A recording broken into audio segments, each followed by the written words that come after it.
The planet was small, gray, and fading. Its surface was cracked in many places, and storms of dust and ash swept over the cities.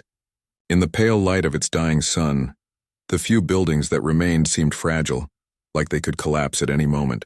The aliens who lived there moved carefully, trying to avoid the crumbling streets. Their people were small, thin, and delicate, but their eyes carried intelligence and worry. For centuries they had lived in peace, building a civilization of learning and art. Now all of it was falling apart. Leora stood on the edge of a ruined plaza, looking at the horizon. The wind carried a sharp, dry smell, and the sky above was a dull orange like fire burning far away. She had been the leader of the council for many years, and she carried a weight heavier than anyone else. Her people were looking to her for answers, but she had none. The planet was dying faster than they could save it. Food was scarce. Water was running low. The cities could not hold against the violent storms that came without warning. Kalen, the scientist, joined her silently. His thin body shook slightly from the cold, but his mind was racing. He carried a small tablet, covered in symbols that glowed faintly.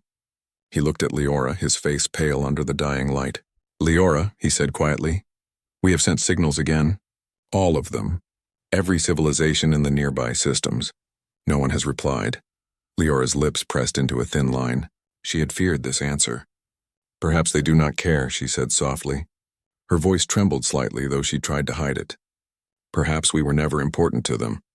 Kalen shook his head. "They may care, but the signals may be lost in their politics or their own problems. Or they may think it is too small to matter." He paused, looking at the horizon. "But we cannot wait forever. We must try again. We cannot give up."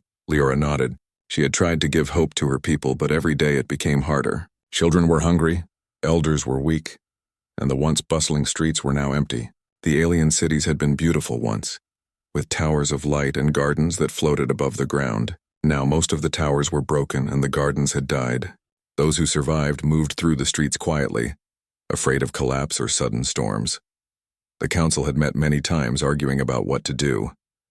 Some wanted to leave the planet and risk traveling to distant systems on old ships that might not survive. Others wanted to stay and die together, preserving their culture until the end. Leora had listened to all opinions and finally decided they would send one final call. This time she would not rely only on machines. She would record their voices, their faces, their fears. She wanted anyone who received it to know who they were and how much they were suffering. Kalen helped her prepare. They built a small device strong enough to send messages across the galaxy. It was simple but reliable. Leora recorded her message first. She spoke of their history, their achievements, and their suffering. She spoke of the storms that tore through their cities, of the food that was nearly gone and the water that could not last the year. She spoke of hope too, though it felt thin. She spoke of the kindness they had offered to other civilizations and of their need for help now. Then Kalen added scientific data. He included the status of the planet's atmosphere, the failing energy sources, and the risks of extinction. He showed the changes over centuries, hoping someone would understand the urgency. Finally, they included the faces of the people. Children playing in ruined streets, elders sitting quietly, workers struggling to repair broken machines. The message was long, detailed, and emotional.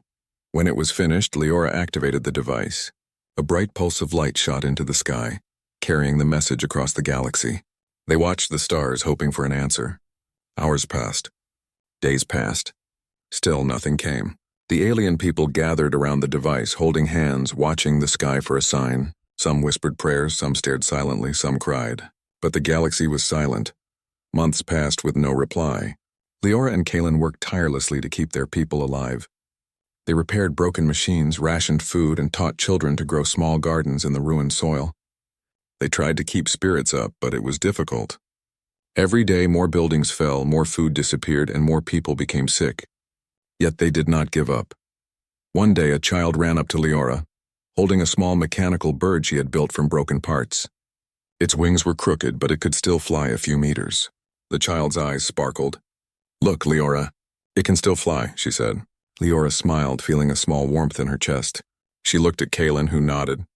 Even in the darkness, there were small lights of hope. But hope alone could not save a planet. Storms became stronger. One night, a giant wind tore through a city. destroying homes and scattering food supplies. Leora and Kalen led rescue teams, saving as many people as they could. They moved children and elders to the strongest buildings that remained, holding them tightly as the wind howled outside. For hours they worked, but even the strongest buildings were damaged. Many people were hurt. After the storm, Leora walked through the city counting the damage. She felt a deep sadness.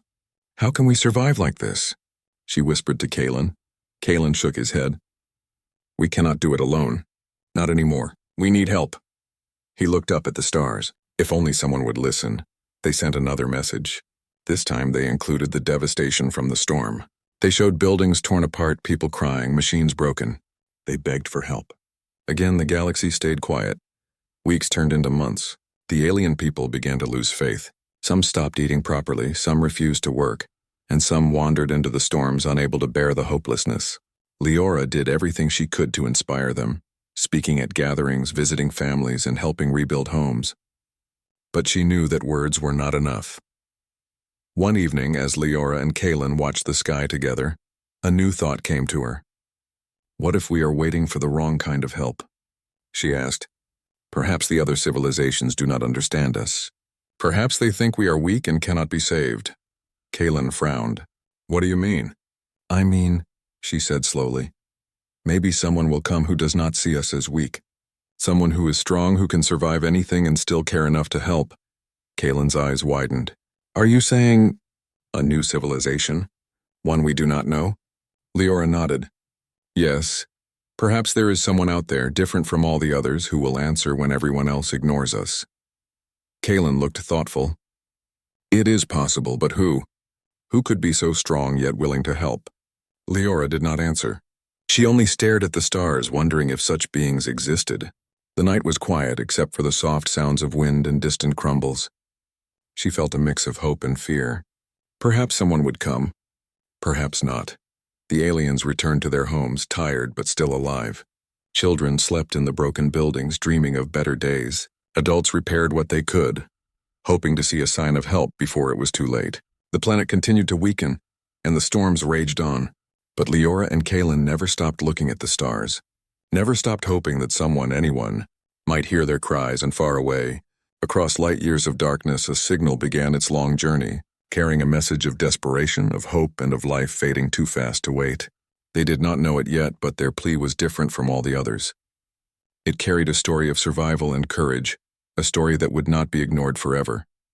The night ended with silence, but in that silence a small spark of possibility glimmered. Somewhere, someone might answer, and for the first time in months, Leora allowed herself to imagine that hope was not entirely lost. Far across the galaxy, Earth spun quietly in its orbit. Life thrived on its surface, and humans were reaching further into space than ever before. They had colonies on moons and planets nearby, and their ships traveled to the edges of known systems. Most humans focused on science, trade, and exploration, but a few were always listening, hoping to find something new, something important. On a large observation station orbiting a distant star, a team monitored the signals from deep space. The station was busy with blinking lights and screens filled with numbers, sounds, and images. Among the crew, Daniel Harper, the captain, moved with careful attention. He had seen many strange signals in his time, but he was always ready to investigate. His eyes were sharp and his decisions were quick. "Captain, you should see this," said Ethan Moore, the communications specialist, pointing at a screen. Strange patterns of light moved across the monitor, pulsing in a rhythm that seemed almost like a language. Daniel leaned over the console. "Where did it come from?" he asked. "Far outside our system," Ethan replied. "It's coming from a small planet near the edge of the star cluster we just mapped.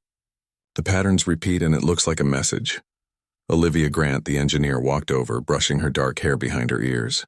"It doesn't look like noise," she said. "It's structured. Someone is trying to communicate." Clara Jennings, the xenobiologist, joined them, her eyes wide with curiosity. "We could be looking at life, Captain." "Maybe intelligent life?" Daniel felt a thrill he had not felt in years. Humanity had discovered new planets, new life forms, but most of it had been small creatures or microbes. The chance of meeting an intelligent species was rare. Yet here, on the edge of the galaxy, signals were reaching out, begging for attention. "Let's get a closer look," Daniel said. "Prepare the ship. We need to understand who or what is sending this message." The team worked quickly. They read the data, decrypted the signals, and translated symbols as best as they could. Hours turned into days, and finally the truth became clear. The signals were not just random noises. They were cries for help. A civilization was in danger, struggling to survive. The images of cities in ruins, people in pain, and children trying to play in broken streets filled the screens. Clara sat back, her hands shaking. "Captain, they're dying. Their planet is failing. We have to help them." Ethan frowned. "But Captain, this could be dangerous. We do not know what we're facing. The planet might be unstable. Their environment might be deadly. And the species? We don't know how they will react." Daniel looked at the images again. The aliens were small, thin creatures, fragile but intelligent. Their eyes showed fear, hope, and trust in the same moment. He felt a weight in his chest. Humans had always been explorers, but this was more than exploration. This was a chance to save a civilization that no one else had noticed. "Ethan, Olivia, Clara," Daniel said firmly, "we are going. We cannot ignore them. If we wait for another civilization to respond, they might not survive. Humanity will step in." The team nodded. They all understood the risk, but none of them could ignore the need. They began preparing the ship for the long journey. They packed supplies, medical equipment, energy generators, and tools for environmental stabilization. They even built suits to protect themselves from unknown hazards. Every detail mattered because they did not know what they would face. As the ship moved through space, the crew monitored the signals constantly. The images of the aliens stayed in their minds. The way they tried to smile despite hunger.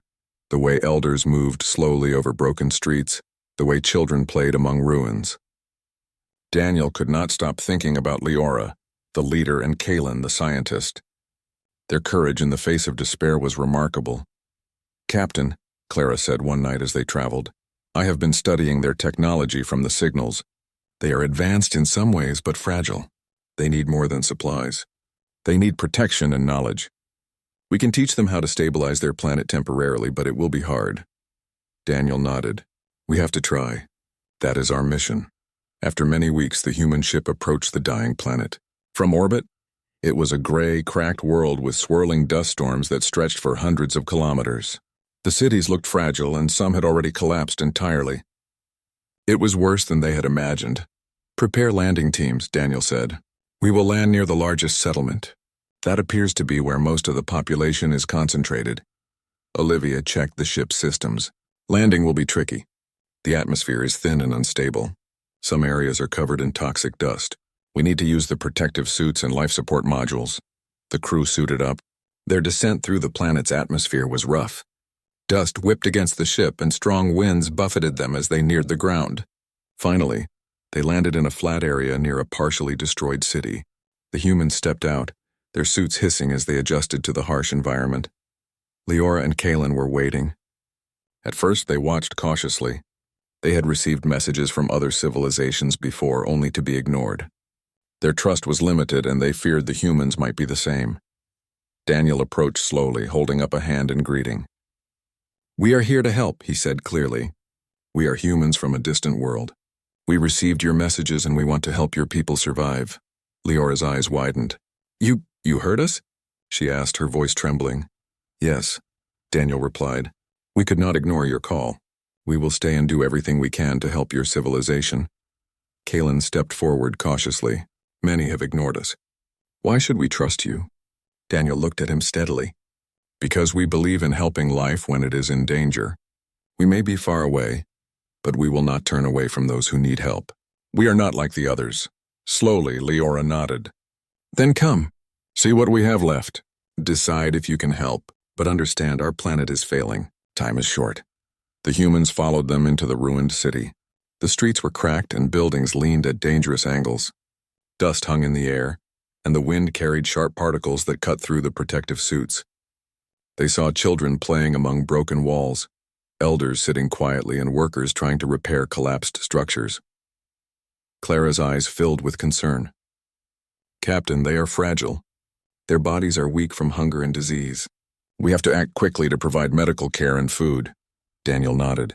"Agreed. We will split into teams. Olivia, you and I will help stabilize buildings and set up energy generators. Clara, you and Ethan take care of the people and assess their needs." As they worked, the humans saw the courage of the aliens firsthand. Despite the storms, hunger, and fear, they still tried to survive. Children laughed briefly as they played with makeshift toys, and some adults smiled when humans helped repair buildings or deliver food. Leora watched the humans with a mixture of disbelief and hope. She had feared that no one would ever care for her people, but now, humans were here. They were strong, brave, and willing to face danger to help others. She had never seen anything like them before. Kaylin worked alongside Ethan, showing him how their energy systems operated. "You can stabilize some areas temporarily," Kaylin explained, "but you must be careful. Our planet is fragile. One mistake could make things worse," Ethan nodded. "We will be careful. We have technology and skills that can help. Together we can buy time for your people." Hours passed, and slowly hope returned to the city. Humans and aliens worked side by side, repairing what they could, clearing debris and protecting children from collapsing buildings. For the first time in months, the aliens felt a sense of relief. That night, as dust storms raged outside, Leora stood with Daniel on a small hill overlooking the city. "Your people are different," she said softly. "Other civilizations ignored us, but you listen, you care, you act." Daniel smiled faintly. "That is what humans do. We do not always understand, but we try. We survive, and we help others survive as well. That is who we are." Leora looked at him, and for the first time she allowed herself to believe. Perhaps there was hope. Perhaps her people would live. And perhaps somewhere in the galaxy, humans were different from everyone else. The winds howled through the ruined streets, but inside the city, light glimmered from human generators. Children slept safely in repaired shelters. Adults worked without fear for a while. And for the first time, the aliens dared to imagine a future where survival was possible. The humans had come, answering a call that no one else had heard. They were strong, fearless, and compassionate, and the aliens realized that their planet, though dying, now had a chance, not just to survive, but to rebuild. For Leora and Kaylin, the future felt uncertain, but for the first time in a long while, it felt bright.